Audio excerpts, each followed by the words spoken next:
আচ্ছা, voter card verification big update. আপনার যদি ভোটার কার্ড থাকে তো অবশ্যই আপনাকে ভেরিফিকেশন করতেই হবে। ছোট থেকে বড়, বড় থেকে ছোট সবাইকে কিন্তু ভোটার কার্ড ভেরিফিকেশন করতে হবে। চাই আপনি নতুন অবশ্য ভোটার কার্ড আপনি বানাচ্ছেন, চাই কেউ ভোটার কার্ড অবশ্য বানিয়ে নিয়েছে, সবাইকে কিন্তু ভোটার কার্ড ভেরিফিকেশন করতে হবে।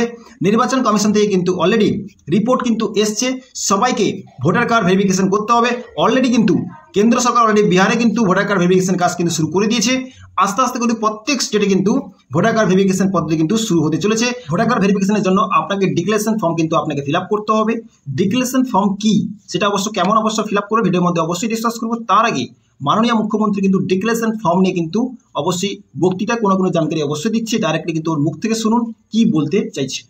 ইলেকশন কমিশন থেকে দুটো লেটার আমাদের কাছে তো এসছে না, চাইলে অন্য পলিটিক্যাল পার্টির কাছে ডেফিনেটলি যাবে বলে আমি আশা করি। যদিও এটা বিহারকে কেন্দ্র করে এটা দিয়েছে, আমাদের যেটা দেখছি খুব আপত্তিজনক। ডিক্লারেশন ফর্ম করেছে একটা, ভোটার লিস্টের নাম তুলতে গেলে অ্যানেক্সটার ডিতে declaration form. I was born in India between 1/7/1987 and 2/12/2004। মানে 1947 সাল থেকে কোনো কাউন্ট হবে না, আমার মাথায় কিছু ঢুকছে না। 1987 সালের আগে যারা জন্মেছে তাদের হবে না, 1987 সালের পরে, 1987 সালের আগে থেকে। তাতে বলছে ডকুমেন্ট যেগুলো দিতে হবে, বাবা মায়ের বার্থ সার্টিফিকেটও দিতে হবে। এটা কি হচ্ছে? আর বাড়ি টু বাড়ি ফুল এনুমারেশনের নামে দিস ইজ আ ডকুমেন্ট। আপনারা খুঁজে নেবেন, আমি এর মধ্যেই ফোন থেকে বের করলাম, যেটুকু টাইম পেয়েছি স্টাডি করেছি, আমার পার্টি পরে আরো ডিটেলস বলবে। This is the document declaration form by the election commission.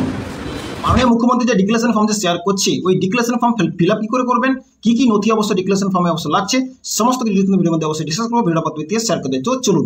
যে সমস্ত ব্যক্তি আমার চ্যানেলে নতুন, তো অবশ্যই ওরা সাবস্ক্রাইব করে বেল আইকন নোটিফিকেশন অল করে দেবেন। অবশ্যই নতুন ইনফরমেশান অবশ্যই আপলোড করার সঙ্গে সঙ্গে আপনার কাছে নোটিফিকেশান যাবে, আপনার সবার আগে আপনারা ইনফরমেশান পেয়ে যাবেন। ওকে, তো যারা নতুন তো প্লিজ ওরা সাবস্ক্রাইব করে পাশে থাকবেন।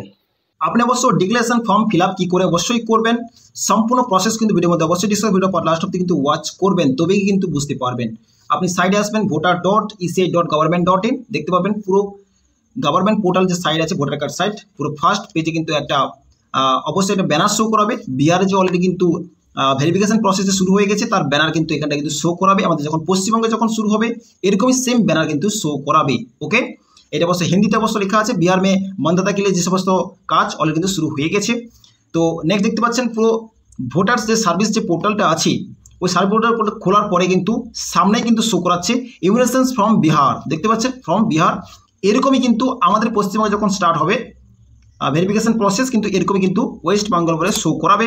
এখানে কিন্তু আপনি পারলে আপনি ফর্মকে অবশ্য চেক করতে পারেন, দেখতেও পারেন, আপনি ডাউনলোডও করতে পারেন। এখানে হিন্দিতে বললে হিন্দি, ইংলিশে বললে ইংলিশ, অবশ্যই ইংলিশ আর হিন্দি দুটো ফর্মে কিন্তু আপনি ফর্মটা পেয়ে যাবেন। ক্লিক করবেন ইংলিশে, ফর্ম দেখতে পাবেন, দেখতে পাচ্ছেন আমি ইংলিশে ক্লিক করেছি, ফর্ম কিন্তু এখানটায় শো করেছে। এই ফর্মটাই কিন্তু আপনাকে ফিল আপ করে আপনার সমস্ত ডকুমেন্টসের নথি আপনাকে দিয়ে আপনাকে ভেরিফিকেশনের জন্য আপনাকে জমা করতে হবে। ওকে, দেখতে পাচ্ছেন format of immigration from online option will be available soon. Already কিন্তু এটা অনলাইন এখনও কিন্তু অ্যাভেলেবল হয়নি, অনলাইন অ্যাভেলেবল হয়ে কিন্তু সবাই কিন্তু পেয়ে যাবেন। ওকে, এই ফর্মটাই কিন্তু ফিল আপ করবো। তো এটা অবশ্য ইংলিশে আছে, এটা কিন্তু বাংলায় আমি ট্রান্সলেট করে বাংলায় কিন্তু পার্ট টু পার্ট করে আমি আপনাকে জানকারি দেবো। দেখতে পাচ্ছেন বাংলা অলরেডি হয়ে গেছে, বাংলা করে নিয়েছি। গণনা ফর্মেট অলরেডি সব ডিটেলস কিন্তু ফর্মে কিন্তু বাংলা হয়ে গেছে। আপনি ভালো করে পার্ট করে কিন্তু এটা জানকারি দেবো যাতে আপনি বুঝতে পারেন। ফিল আপ করবেন, কি নথি অবশ্য লাগছে সমস্ত কিন্তু পার্ট করে কিন্তু আমি আপনাদের অবশ্যই জানকারি দেবো।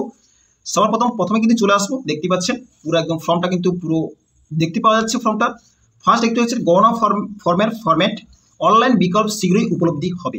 ওকে, তো অবশ্য এটা ফার্স্ট দেখতে পাচ্ছেন ভোটার নাম, ভোটার কিন্তু নাম দেখতে পাচ্ছেন, যার নামে অবশ্য আপনি আবেদন করতে চাইছেন ওর ভোটারের নাম, এখানে সঠিক নাম কিন্তু আপনি এখানটায় বসাবেন। ওকে, ওর নামটা এখানে বসাবেন। তারপর নেক্সট হচ্ছে মহাকাব্য, এখানটা কিন্তু ওর মহাকাব্যর ডিটেলস কিন্তু বসাবেন। ওর ঠিকানাটা কিন্তু এখানটায় ভালো করে বসাবেন। ক্রমিক নম্বর কি ওটা কিন্তু এখানে বসাবেন। অংশ নম্বর এবং নাম এটা কিন্তু এখানে বসাবেন। ও অবশ্য এসি ওবিসি সেটা অবশ্যই এখানটায় পিসি, এখানে কিন্তু নামটা এখানটায় বসাবেন। ওকে, নেক্সট হচ্ছে রাজ্য ও কোন রাজ্যে বসবাস করছে সে রাজ্যের নাম কিন্তু এখানে দেখবেন। পশ্চিমবঙ্গ হলে পশ্চিমবঙ্গ, বিহার হলে বিহার, উত্তরপ্রদেশ হলে উত্তরপ্রদেশ, তো অবশ্য সমস্ত এখানে কিন্তু বসাবেন। তারপর হচ্ছে এখানে হচ্ছে ফটো, আপনার একটা পার্সোনাল ফটো, এখনকার প্রেজেন্ট ফটো, সেই প্রেজেন্ট ফটো কিন্তু এখানটায় আপলোড করবেন। দেখতে পাচ্ছেন এটা আমার ব্যক্তিগত কিন্তু ফটো কিন্তু আপলোড করেছি, অবশ্যই এরকম ফটো কিন্তু আপনি আপলোড করাবেন। ওকে, নেক্সট হচ্ছে কি, নেক্সট হচ্ছে জন্ম তারিখ, ডেট অফ বার্থ, আপনার অবশ্য ডেট অফ বার্থ কি সেটা কিন্তু এখানে বসাবেন। আধার নম্বর ঐচ্ছিক, যদি আপনার আধার নম্বর থাকে যদি অবশ্য বসাবেন, না হলে বসানোর কোনো দরকার নেই, এখানে ঐচ্ছিক বলে লেখা আছে। ওকে, ওইটা কোনো বসানোর দরকারও নেই। মোবাইল নম্বর থাকলে আপনার প্রেজেন্ট মোবাইল নম্বরটা এখানে বসাবেন।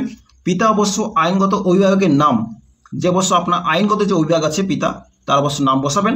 মহাকাব্য নম্বর যদি পাওয়া যায় তো অবশ্য বসাবেন, না হলে বসানোর দরকার নেই। মাতার নাম এখানটা অবশ্য মায়ের নাম বসাবেন। মহাকাব্য নম্বর এটা অবশ্য বসাবেন। স্বামী অথবা স্ত্রীর নাম যদি প্রযোজ্য হয় তবেই কিন্তু আপনি এখানটায় বসাবেন। ওকে, মহাকাব্য নম্বর পারলে এখানটা অবশ্য বসাবেন। এই ফর্মের অল ডিটেলস বৈশিষ্ট্য কিন্তু আপনি অবশ্যই আপনার জিপি থেকে আপনি ডিটেলস কিন্তু জানতে পেরে যাবেন। ওকে, এই সমস্ত যে ডিটেলসগুলো আছে আপনি আস্তে আস্তে করে এই সমস্ত কিন্তু ফর্ম আপনাকে ফিল আপ করতে হবে, পার্ট টু পার্ট করে কিন্তু ভালো করে কিন্তু ফিল আপ আপনাকে করতে হবে, যেহেতু এই ফর্ম কিন্তু প্রত্যেক মানুষের কিন্তু বাড়িতে আসবে গ্রাম পঞ্চায়েত বিডিও অফিস থেকে। ওকে,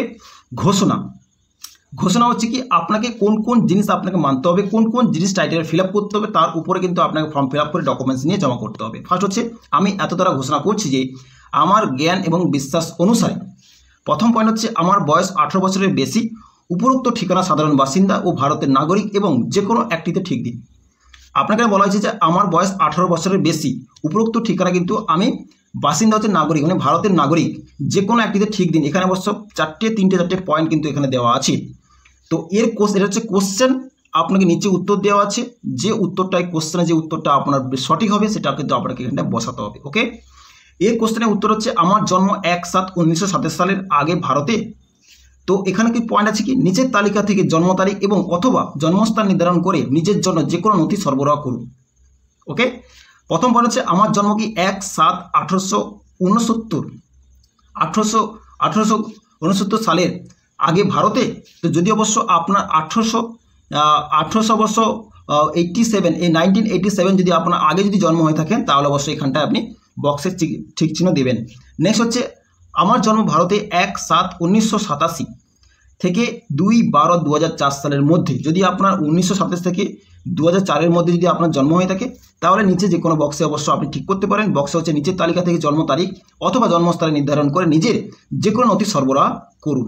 ওকে, বা নিচে দেওয়া তালিকা সম্বন্ধে আপনি এটা বাছাই করে নিন। ওকে, তারপরে হচ্ছে কি আমার জন্ম 2/12/2000 সালের পরে ভারতে। যদি আপনার জন্ম যদি 2004 সালের পরে হয়ে থাকে, 2005, 6, 7, 10, 12, তাহলে কিন্তু আপনাকে এই যে নিচে যে 4টে বক্স দেওয়া আছে এই 4টে বক্স কিন্তু ভালো করে আপনি পড়বেন, আর যে কোনো বক্সে ওই বক্সে কিন্তু আপনি ঠিক চিহ্ন দেবেন। ওই সমস্ত নথি কিন্তু আপনার লাগবে। ফার্স্ট হচ্ছে নিচের তালিকা থেকে জন্ম তারিখ অথবা জন্মস্থানে নির্ধারণ করে যে কোনো একটা নথি সরবরাহ করুন। তারপর নিচের দেওয়া তালিকা থেকে বাবার জন্ম তারিখ বা অথবা জন্মস্থানের নির্ধারণ থেকে যে কোনো প্রদান করুন। তারপর হচ্ছে মায়ের জন্ম তারিখ বা অথবা জন্মস্থান নির্ধারণ তালিকা থেকে যে কোনো নথি সরবরাহ করুন। বা যদি কোনো পিতামাতার ভারতীয় না হন তাহলে আপনার জন্মের সময় বৈধ পাসপোর্ট ও ভিসার একটি কপি প্রদান করুন। এইটার মূল্য হচ্ছে, এটা আপনাকে ভালো করে বুঝতে হবে। যদি 2004-এর পরে যদি আপনি জন্ম হয়ে থাকেন তাহলে আপনাকে এই সমস্ত নথি আপনাকে ম্যানেজ করে রেডি করে আপনাকে দিতে হবে। ওকে, তারপরে হচ্ছে কি আমার জন্ম ভারতের বাইরে। যদি আপনার জন্ম যদি ভারতের বাইরে বিদেশে হয়ে থাকে, বিদেশে ভারতীয় মিশন কর্তৃক জারি করা জন্ম নিবন্ধনের প্রমাণপত্র অবশ্য থাকে, সেটা অবশ্য সংযুক্ত করতে আপনাকে হবে, ম্যানেজ করতে হবে। তারপর হচ্ছে আমি নিবন্ধন প্রকৃতিকরণের মাধ্যমে ভারতীয় নাগরিকত্ব অর্জন করেছি, নাগরিকত্ব নিবন্ধনের শংসাপত্র সংযুক্ত করুন। যদি অবশ্য আপনি প্রকৃত মাধ্যমে যদি আপনি ভারতের নাগরিকত্ব অবশ্য আপনি অর্জন করেছেন তাহলে তারও একটা শংসাপত্র আছে, নাগরিকত্ব নিবন্ধনের শংসাপত্র, সেটা কিন্তু আপনাকে ম্যানেজ করতে হবে। ওকে, ওই যে ফার্স্ট যে কোশ্চেনটা ছিল ওই কোশ্চেনে কিন্তু এতগুলো কিন্তু অ্যান্সার, এটা পার্ট করে কিন্তু আপনাকে জানতে হবে, পড়তে হবে, পড়ে কিন্তু আপনাকে কোনো বক্সে কিন্তু আপনি ঠিক চিহ্ন দিতে হবে, দিয়ে কিন্তু ফর্মটা কিন্তু জমা করতে হবে। এই সমস্ত জিনিসে কিন্তু কোশ্চেন হচ্ছে একটাই, আর সেই কোশ্চেন হচ্ছে আমার বয়স 18 বছরের বেশি, উপরোক্ত ঠিকানা সাধারণ বাসিন্দা এবং ভারতের নাগরিক এবং যে কোনো একটিতে ঠিক দিন। এই সমস্ত কোশ্চেনের কিন্তু প্রশ্নের উত্তরে কিন্তু একটাই, কিন্তু এটাই হচ্ছে কোশ্চেন। পয়েন্ট 1 ওকে ক্লিয়ার করলাম। পয়েন্ট হচ্ছে আমি অন্য কোনো দেশের নাগরিকত্ব অর্জন করিনি। আমি অন্য কোনো দেশের নাগরিকত্ব অর্জন করিনি, যেহেতু অবশ্য আমাদের ইন্ডিয়ার বাসিন্দা, তো ইন্ডিয়ায়। পয়েন্ট 3 হচ্ছে আমি ভোটার তালিকা নাম অন্তর্ভুক্তের জন্য আবেদন করেছি এবং আমার নাম অন্য কোনো বিধানসভা নির্বাচনী এলাকায়, সংসদীয় নির্বাচনী এলাকায় অন্তর্ভুক্ত নেই। পয়েন্ট 4 হচ্ছে আমি জানি যে এই আবেদনের সাথে সম্পর্কিত উপরোক্ত বিবৃতি ও ঘোষণা বা মিথ্যে, এবং যা আমি জানি, বিশ্বাস করি বা মিথ্যা সত্য বলে বিশ্বাস করি না, তা জনপ্রতিনিধিত্ব আইন 1950 থেকে 1950 সালের 40-এর 31 ধারা অনুসারে 1 বছর পর্যন্ত কারাদণ্ড বা জরিমানা বা উভয় দণ্ডনীয়। যদি অবশ্য এই সমস্ত নিয়ম যে কানুন যেগুলো নিয়ে এসছে সরকার থেকে যদি আপনি না মানেন, তাহলে আপনাকে 1950 বা 1950 সালের 40তম একটা আইন আছে, 31তম ধারা একটা আইন আছে, যে আইনে আপনাকে কারাদণ্ড হতে পারে, আপনাকে জরিমানাও হতে পারে, দুটোই কিন্তু উভয় কিন্তু হতে পারে। ওকে, আপনাকে তারিখ বসাবেন, স্থান বসাবেন, আপনি পরে স্বাক্ষর করবেন, আর বুড়ো আঁকনে ছাপ আপনি এখানে দিতে হবে। ওকে, তারপর হচ্ছে নেক্সট হচ্ছে ঘোষণার সমর্থনে জমা দিতে হবে এমন নথিপত্রের নির্দেশকে সম্পূর্ণ নয়, তালিকা উপরে উল্লেখিত হলে নিজের পিতা এবং মাতার জন্য পৃথক প্রতীকের নথি জমা দিতে হবে, যেখানে যোগ্যতার তারিখ 1/1/2000 সহ বিহারের ভোটার তালিকা উপরোক্ত উদ্ধৃত ব্যবহার করা হয়েছে, যা নিজেই একটি পর্যাপ্ত নথি হিসাবে বিবেচিত হবে। মানে এমন জিনিস অবশ্য আপনাকে 2000 সালের পরে অবশ্য দিতে হবে, যেটা অবশ্য কাজে লাগবে আর কাজ করার জিনিস। ওকে, কোন কোন নথি অবশ্য আপনাকে কিন্তু এই ফর্মের সঙ্গে অ্যাটাচ করে আপনাকে দিতে হবে, সে নথি কিন্তু আপনার এখানটা 11টা পয়েন্ট আছে, 11টা পয়েন্টের ভিতরে আপনাকে পার্ট করে আপনি পড়তে হবে, জানতে হবে, তবে এই সমস্ত নথি কিন্তু আপনাকে অ্যাটাচ করে দিতে হবে। ফার্স্ট হচ্ছে কেন্দ্র সরকার, রাজ্য সরকার, পিএসপি নিয়মিত কর্মচারী যারা আছে, পেনশনভোগী জারি করা যে কোনো পরিচয়পত্র আপনি পেনশনে প্রদান করতে পারেন। ওকে, 2 নম্বর হচ্ছে 1/7/1927 সালের পূর্বে সরকার অবশ্য আপনার স্থানীয় কর্তৃপক্ষ, ব্যাংক, ডাকঘর, এলআইসি, পিসিও কর্তৃক ভারতের জারি করা যে কোনো পরিচয়পত্র আপনি থাকলে আপনাকে 1927 সালের পরে আপনাকে 1927 সালের পরে যদি অবশ্য আপনি ব্যাংক বা ডাকঘর বা এলআইসিতে কোনো জিনিস ডকুমেন্টস আছে, তাহলে অবশ্যই আপনাকে জমা করতে হবে। পয়েন্ট হচ্ছে 3 হচ্ছে উপযুক্ত কর্তৃপক্ষ কর্তৃক জারি করা একটা জন্ম শংসাপত্র, ডেট অফ বার্থে অবশ্য শংসাপত্র আপনার থাকলে সেটা অবশ্যই আপনি জমা করতে পারবেন। পয়েন্ট 4 হচ্ছে পাসপোর্ট, যদি পাসপোর্ট থাকে আপনি অবশ্যই সেটাও জমা করতে পারবেন। 5 হচ্ছে স্বীকৃত বোর্ড বিশ্ববিদ্যালয় কর্তৃক জারি করা একটা মেট্রিকুলেশন শিক্ষা শংসাপত্র থাকে, সেটা পারলে আপনি জমা করতে পারবেন।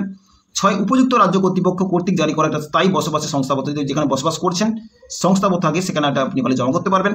7 নম্বর হচ্ছে বন অধিকার সংস্থাপত্র, বন অধিকার সংস্থাপত্র যদি অবশ্য আপনার থাকে সেটা অবশ্য আপনি জমা করতে পারবেন। তারপর হচ্ছে অন্যান্য বিসি, এসসি, এসটি, যদি অবশ্য আপনার কাছে এসসি, এসটি, ওবিসি যদি কোনো কাস্টের সার্টিফিকেট থাকে সেটা পারলে অবশ্য আপনি জমা করতে পারবেন। পয়েন্ট 9 হচ্ছে জাতীয় নাগরিক নিবন্ধন, যেখানে থাকুক না কেন সেটা অবশ্য আপনাকে জমা করতে পারেন। পয়েন্ট 10 নম্বর হচ্ছে রাজ্য স্থানীয় কর্তৃপক্ষ কর্তৃক প্রযুক্ত করা পারিবারিক নিবন্ধন, সেটা থাকলে কিন্তু আপনি অবশ্য জমা করতে পারেন। পয়েন্ট 11 হচ্ছে সরকার কর্তৃক জারি করা যে কোনো জমি বা বাড়ি বরাদ্দ সংস্থাপত্র থাকলে আপনি পারলে জমা করতে পারেন। ওকে, এই ফর্মের সমস্ত রকম কিন্তু ডকুমেন্টস আপনাকে কিন্তু স্থায়ীভাবে দেওয়া আছে, আপনাকে এই সমস্তর মধ্যে সমস্ত ডিটেলস কিন্তু আপনাকে পার্ট টু পার্ট করে আপনাকে জমা করতে হবে, নথি সংগ্রহ করে আপনাকে দিতে হবে, তবেই কিন্তু আপনাকে কিন্তু সরকার বুঝতে পারবে যে আপনি রিয়েল ইন্ডিয়ান পার্সন, বা আপনি ইন্ডিয়ানই বাসিন্দা, ইন্ডিয়ায় জন্মগ্রহণ করেছেন, আপনার বাবা মা ইন্ডিয়ান, তো তবেই গিয়ে কিন্তু আপনাকে সরকার বুঝতে পারবে, ইলেকশন কমিশন বুঝতে পারবে, তবেই গিয়ে কিন্তু আপনি এখানটায় বসবাস করতে পারবেন। না হলে কিন্তু যদি এই সমস্ত নথির মধ্যে কোনো নথি আপনার ভুল হয় বা নথি দিতে পারছে না, তাহলে কিন্তু দণ্ডনীয় অপরাধ, আপনার কারাদণ্ড, আপনার কিন্তু ফাইনও হতে পারে। ওকে, তো ভিডিও ফর্মের ডিক্লারেশন ফর্মে কিন্তু যাবতীয় কিন্তু জিনিস কিন্তু আপনাকে অবশ্যই শেয়ার করবেন, অবশ্যই কিন্তু বুঝতে পেরেছেন। যদি অবশ্যই ভিডিওর মধ্যে কিছু ভালো লেগে থাকে তো ভিডিও পত্রটি অবশ্যই শেয়ার করে দেবেন, খুবই ইম্পর্টেন্ট ভিডিও। ওকে, দেখা হচ্ছে নেক্সট টপিকে, নেক্সট ভিডিওর সঙ্গে। ভালো থাকবেন, সুস্থ থাকবেন। So thank you.